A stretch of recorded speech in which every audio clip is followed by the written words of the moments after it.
السلام علیکم ورحمۃ اللہ۔ ناظرین، آج کی اس ویڈیو میں ہم بات کریں گے کہ دین اسلام میں چند نام ایسے ہیں جو بچوں کو دینا ممنوع قرار دیا گیا ہے، لیکن یہ نام آج کل ہمارے معاشرے میں بہت عام ہو چکے ہیں۔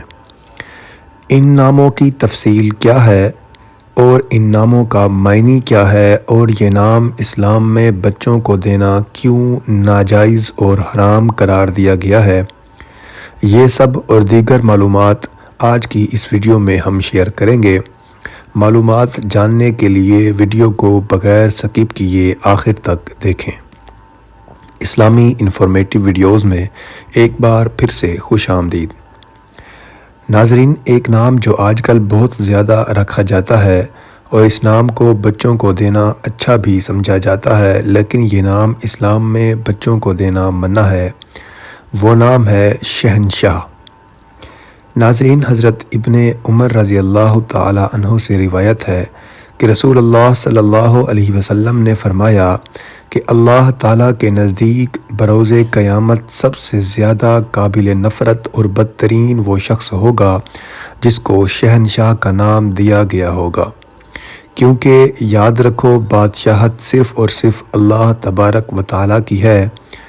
ناظرین، اس حدیث مبارکہ کو جان لینے کے بعد حدیث شریف کی روشنی میں یہ بات بالکل واضح ہو جاتی ہے کہ شہنشاہ نام بچوں کو ہرگز نہیں دینا چاہیے، کیونکہ اللہ کے رسول نے اس نام کو رکھنے سے وضاحت سے منع فرمایا ہے۔ ناظرین، اسی طرح نام ہے سبحان۔ سبحان نام کا لفظی مطلب بے عیب یعنی پاک اور صاف ہے۔